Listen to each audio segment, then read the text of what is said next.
गत 20 तारिख रु 28 तारिख मध्य जो अदिनिया वर्षा आम ओडिशार विभिन्न जगार विभिन्न अंचल वर्षार प्रभाव रही एवं ता भितर मझे 2 दिन गैप थिला। ये प्रथम फेज और द्वितीय फेज रे जो वर्षा आसीबा द्वारा जो आमर खरीफ चाष अमल समय रे जेभली भाव रे ये अदिनिया वर्षा क्षय क्षति करिछि ता उपरे आज संपृक्त विभागर मानवर मंत्री माने उपस्थित अछंती एवं विभागीय अधिकारी माने अछंती, चीफ सेक्रेटरी उपस्थित अछंती। तांको उपस्थित रे आज ये बाबद रे समीक्षा करा जायछि एवं सेथिरे विशेष करिकी आजिर आलोचना रे ता उपरे समीक्षा कला परे जो निष्कर्ष बाहरी मु आपण मान पाखरे कथा सरकार जो निष्पत्ति नबा पय जाउछंती ता उपरे मध्य स्पष्ट भाव में आपण मान पाखरे कथा रखिया पय चाहूची। विशेष करिकी बीमा करिथिबा समस्त चासी भाई माने जेपरी निर्धारित समय सीमा मध्य क्षय क्षति संपर्क में बीमा कंपनी मानकु सूचना प्रदान करिवे आ सेथि पय व्यापक भाव में सचेतनता कार्यक्रम करिबा पय मु आगुरु मध्य ए बाबद रे निर्देश देइछि। आसंता 30 तारिख मध्य फसल क्षय क्षतिर सठिक आकलन सह प्रकृत चाषी जो माने क्षय क्षतिर सम्मुखीन होइछंती समानकु चिन्हट करिबा पय मु निर्देश दउछि एवं बीमा करिथिबा और बीमा न करिथिबा क्षतिग्रस्त समस्त चाषी मानकु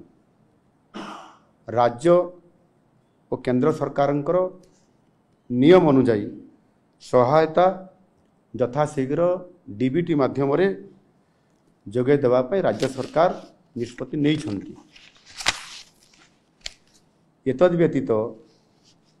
जेपरी क्षतिग्रस्त होउथबा जणे भी चाषी सहायतार वंचित न हुंती सेथिपाई विभागीय अधिकारी मानकु मु निर्देश देइछि सेमाने इन्शुरांस कंपनी मानकर सहित इन्शुरांस करि थाई पारंती किबा न करि थाई पारंती किंतु सेमानंकर मध्य समस्त चाषी मानकर जो माने पर्टिकुलरली क्षति हेछि समानक ऊपर एहा गोटे रिपोर्ट आसीबो एवं सरकार सेथिपाई आवश्यक पदक्षेप निश्चित भाव में नेबे जो थे कि जड़े भी चाषी तार क्षय क्षति जहाँ होती से तार सरकारी साहाय्य पाइबारे वंचित जेभली भाव में नहे। प्रधानमंत्री फसल बीमा योजना रे वर्तमान सुधा 1,26,000